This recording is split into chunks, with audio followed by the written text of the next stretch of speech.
আসসালামু আলাইকুম। এখানে আমাদের যে পেশেন্টটাকে দেখতে পাচ্ছেন, ইনি ইনি হচ্ছে PLID পেশেন্ট। অর্থাৎ এর পুরো নাম হচ্ছে প্রোলাপস লাম্বার ইন্টারভার্টিবাল ডিস্ক।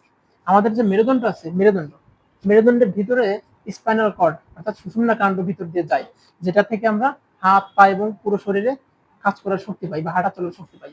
অনেক সময় দুর্ঘটনাজনিত কারণে বা টিউমার অথবা অনেক ক্ষেত্রে টিবি, এই জিনিসগুলোর কারণে এই লাম্বার বা স্যাক্রাল বা বিভিন্ন লেভেলে এই স্পাইনাল কর্ডের বা ভার্টিব্রাল কলামের বিভিন্ন লেভেলে ভার্টিব্রাল ডিস্ক যেগুলো থাকে, এগুলোর ডিসপ্লেসমেন্ট হয়, অর্থাৎ তার জায়গা থেকে সরে যায়। অনেক সময় এটা সরে সামনের দিকে যায়, যে আমাদের মেরুদণ্ডের ভিতর দিয়ে যে স্পাইনাল কর্ডটা যাচ্ছে সেই স্পাইনাল কর্ডকে কম্প্রেস করে, মানে চাপ দেয়। যখন এরকম হয় তখন পেশেন্টের কমপ্লেন থেকে এরকম, উনি সুস্থ ছিল কিন্তু এই আঘাত পাওয়ার পরে হয়তো কিছুদিন পর বা সাথে সাথে বা অনেক দিন পর আস্তে আস্তে ওনার শরীরের পায়ের পিছন দিকে, হয় সেটা এক পাশে হতে পারে বা দুই পাশে হতে পারে, উনি শক্তি কম পায়। এবং তার চেয়ে যেটা গুরুত্বপূর্ণ সেটা হলো ওনার কোমরের পিছন থেকে এক পা বা দুই পায়ের পিছন দিয়ে অনেকটা বার্নিং পেইন, যেটাকে আমরা বলি জ্বালা পড়ার মতো ব্যথা, রেডিয়েটিং মানে ছড়ায় যাওয়ার মতো ব্যথা উনি বুঝতে পারে।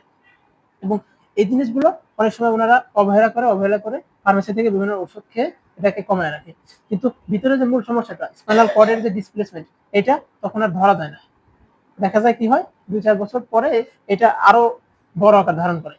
এটা কনফার্ম হওয়ার জন্য আমরা এমআরআই করে সাধারণত, এমআরআই অথবা সিটি স্ক্যান সাধারণত ইফেক্টিভ না, এমআরআই করানো হয়। এমআরআই করায় যদি দেখা যায় লাম্বার ডিস্ক কোনো দিকে প্রোল্যাপস আছে বা স্যাক্রাল বা থোরাসিক কোনো ডিস্ক প্রোল্যাপস আছে, আমরা সাধারণত এটাকে সার্জারির মাধ্যমে ঠিক করার চেষ্টা করি। যদি সার্জারির মাধ্যমে এটা ঠিক করার মতো অত ক্রিটিক্যাল না হয়ে থাকে, তাহলে ঔষধ দিলে muscle relaxant plus low back পেইনের জন্য ন্যাপ্রোক্সেন, এই ওষুধগুলো দিয়ে ওনাদেরকে আমরা রিহ্যাবিলিটেশনে রাখি।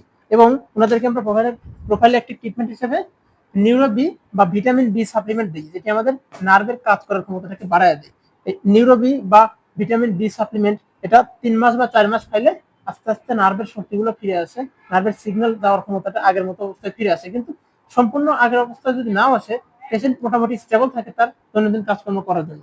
তো আপনাদের সবার প্রতি একটা রিকোয়েস্ট থাকবে, যদি কেউ কখনো কোমরের পিছনে ব্যথা বা এরকম যে সমস্যাগুলোর কথা বললাম, এরকম কোনো কিছু বুঝতে পারেন, আপনারা দ্রুত কোনো ভালো একটা হসপিটালে ভর্তি হবেন, ভর্তি হয়ে সেখানে ভালো কোনো ডাক্তারকে দেখাবেন। কারণ যদি এটা অবহেলাজনিত কারণে আনডায়াগনোসড অবস্থায় থেকে যায়, এখান থেকে বড় ধরনের কমপ্লিকেশন ডেভেলপ করতে পারে।